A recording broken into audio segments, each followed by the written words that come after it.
Hi everyone, it's hectoring here for episode 2 of my deck tech. Today I'll be talking about Cassandra versus Kelthor and how that matchup is played out. So, for our first match, let's take a look at a game against Choo99, who's a well-known pro and top streamer. So, you can safely say that he knows what he's doing with Cassandra. So it should be a good example of how this matchup plays out. So I'm going first this game, which isn't great, but at least I've got a Goblin Scout to play on turn 1. Now, I was playing a bit carelessly. You should always try to put your creatures in the middle against Cassandra to stop the impact of wolf captains.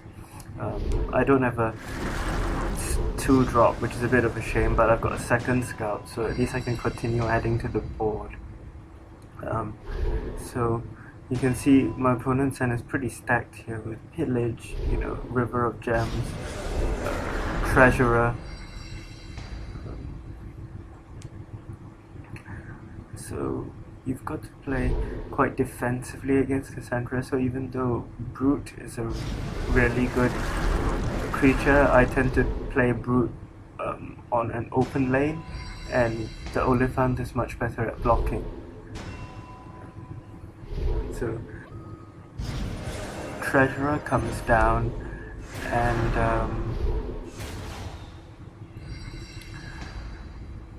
here, if I had a Lightning Strike, I would kill it right now because Treasurers are really important. 2 resource boost basically means that things like broken bridges are completely free, and it's so easy for him to get a board advantage with a Treasurer. Unfortunately I don't, but at least I can get a counter on the Brute, kill his Radiant Glory. Now an alternative play there would have been to kill it first and then play a Vulture Rider for 3 resources, but I kind of like the Brute here because there's a chance that you could use your ability to deal some damage with the shot of a Watchman even under a Pillage or a Prison.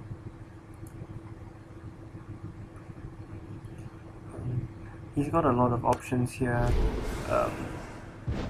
so he's drawn his Prison and his Devotion, but the fact that he's had to go to 4 might for the Treasurer is kind of slowing him down a little bit.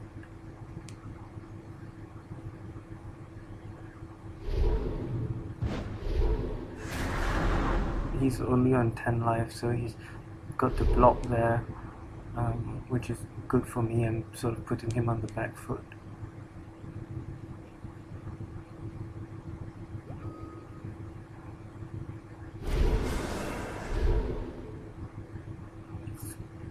He's considering playing a PAL, but he probably doesn't want to because it would give an extra counter to my Brute.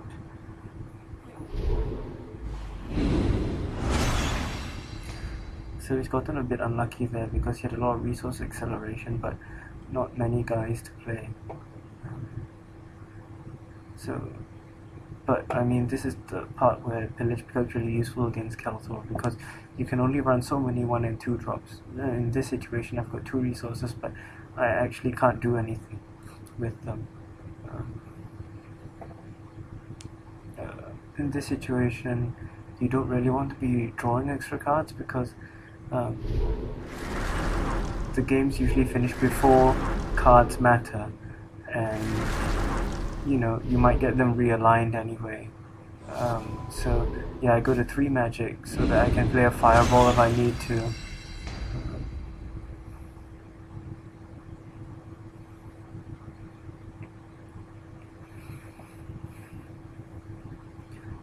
Week of Texas is really helping me here because you could potentially do some crazy stuff. It's got to...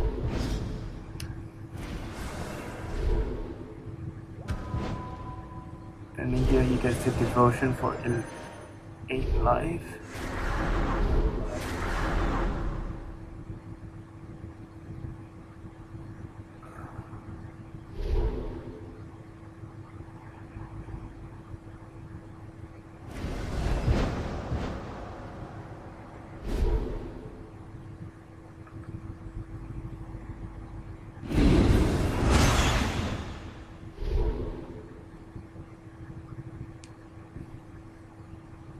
So yeah, look at that turn.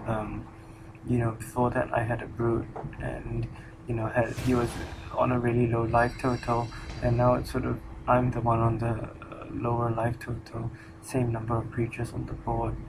Um, Good thing I leveled up my magic, but yeah. So even though I'm winning in board position, I want to play defensively, putting the brute in front of the griffin. Um, so to avoid any shenanigans, and also if I put it in another lane, I open myself up to value bridges, bouncing multiple creatures at once. So the key against Cassandra is if you can maintain control over the board, even make sure you're not dead to a prison. So for example, your prison is pretty dead for him because he'll just die if he uses 5 resources to play it, which is exactly what happens.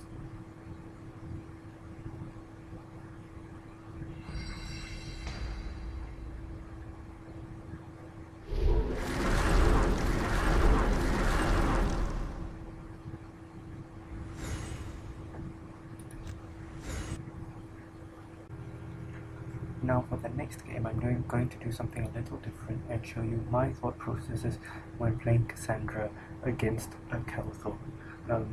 Now I'm not, an expert at Cassandra, but I'm going to try and show the major lines of play that you should be thinking about when you're facing a Cassandra player. I'll be showing you a game against Diplomatia, who's again a reasonably well-known player. He's actually in the team league as part of Team Phalanx. In this game I have to go first, but I've got a turn 1 Tide Collector, which is really good here. My opponent's got a ton of early drops though. It's going to really challenge my control of the board. I get the Radiant Glory, and he puts an Oliphant down to block it. Now here I've got the choice, do I go for an Isle on an empty board? Or do I try to go to 3 Destiny and then 4 Destiny for all the other important cards? The version I'm running of Cassandra is without treasurers, and that's because I find that it's really important to be able to go to 3 Might and 3 Destiny, and then even 4 Destiny and 5 figure uniques.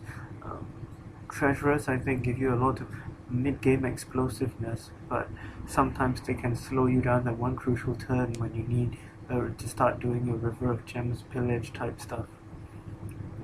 Holy Praetorian is really important because here you see it allows me to attack into his Oliphant without any retaliation damage.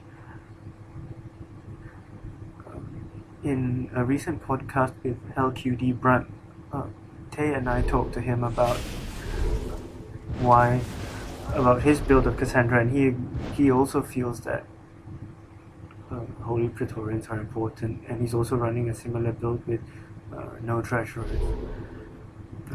So you should check that out if you want to hear more about his philosophy, because he used a very similar build of this deck to go all the way to 1700 ELO.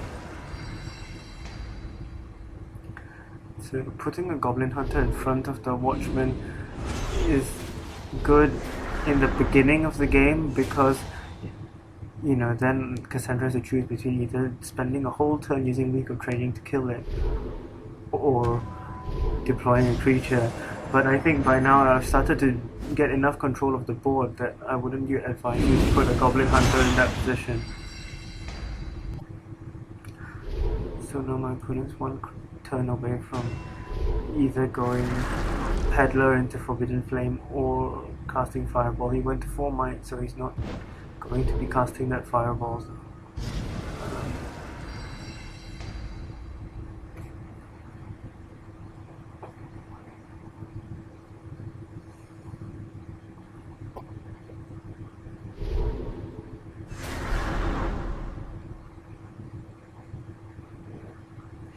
As a Cassandra player, you would usually expect that your opponent will have Forbidden Flame by 6 resources, probably not 4. So here, um, what I'm doing is I'm using Altar of Asha early to get through extra damage before Forbidden Flame, as well as ensuring that I don't waste it by realigning it later with Cosmo.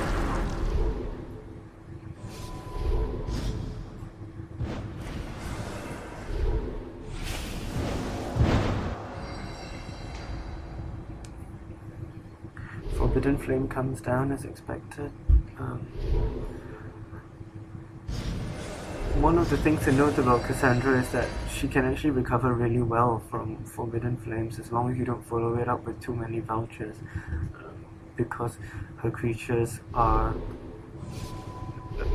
cheap and easy to deploy the turn after, and she can use a realignment to get back some card advantage. Although here I probably wouldn't do it now because my opponent's got less cards in hand than I do. Again, Holy Praetorian is going to play a pretty important role. No, instead I'm going to choose to heal it with a Nile and make a really strong top lane. So for example, a Nile here allows you to reactivate Crusader Watchmen even when they get shut down by a Goblin Hunter. The Sahara Brute with the War Tent becomes a massive worry though, especially since it's got 5 damage and I'm only on 9 health. Or the week of taxes coming up don't help either.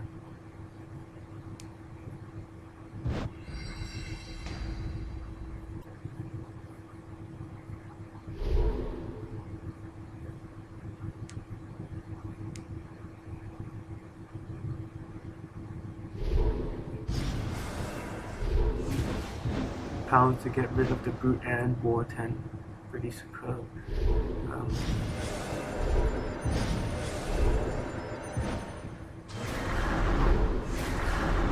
And the Praetorian there to stop the Nile getting killed by a quick attacker, which it turns out is pretty lucky.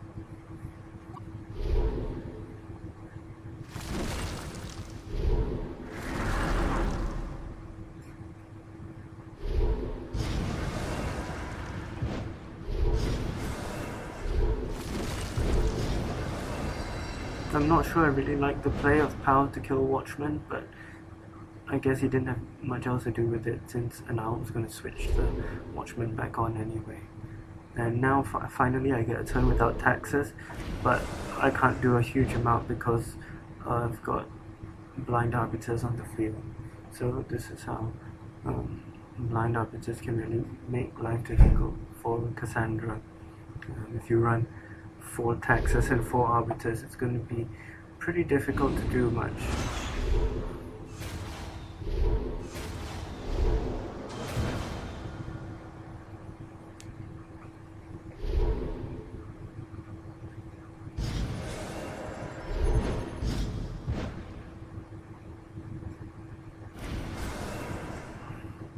Now I'm trying to set up for a massive devotion into realignment turn. To then have the resources to do everything I could want. Now that lightning strike is going to be really bad for me.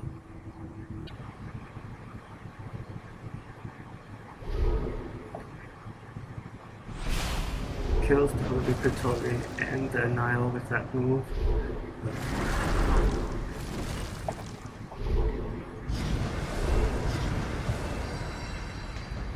Clogs up the board with more giant creatures.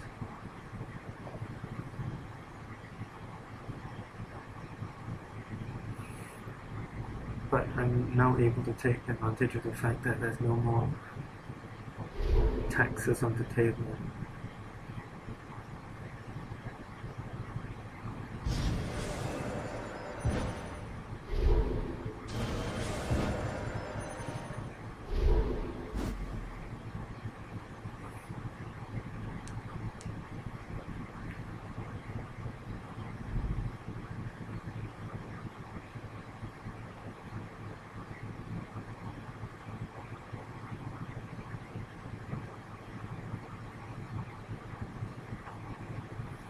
taking out river of gems here and pillage, because it's at the point where we're down to very few cards and the resources kind of matter less than the cards.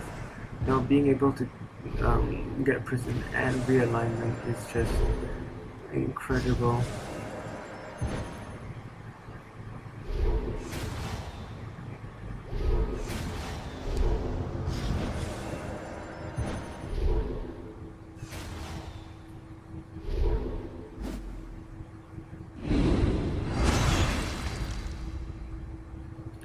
And we can see now that even though he can take down the wolf, the second row wolf captain, he can't really do much against any of my other creatures, and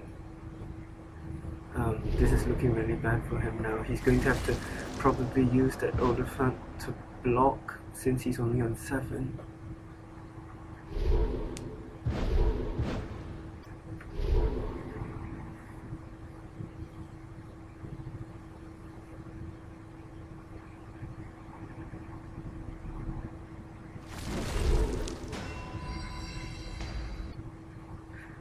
I'm trying to look for a way to kill him outright this turn, but I don't think I can. But I get another pillage realignment, which is great. Maybe I shouldn't have taken the pillage out of my deck with revised tactics. I'm considering whether to weak of training or to draw a card. But the extra 2 damage is probably going to be pretty important here.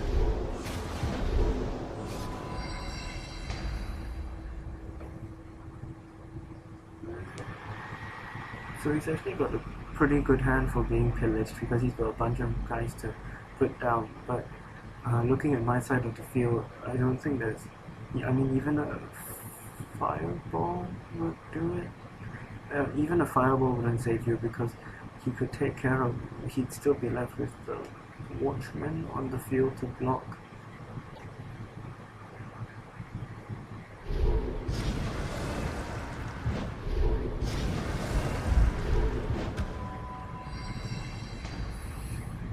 So I didn't get a week of training that would have been instantly lethal.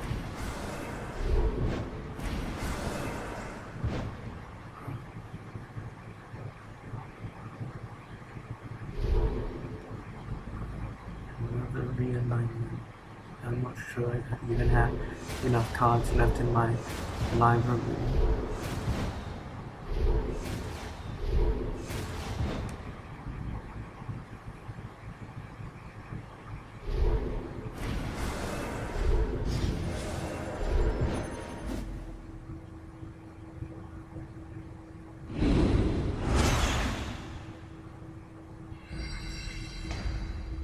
And yeah, now he's left with 6 resources to try and get himself out of this.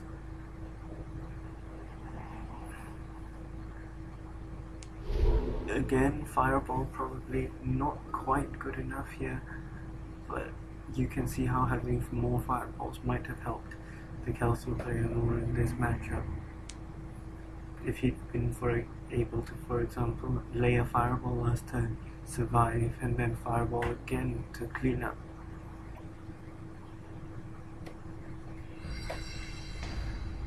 And there you have it. Even if you do manage to get your Forbidden Flame off in the mid-game, Cassandra has some incredible recovery power, and you need to watch out for that.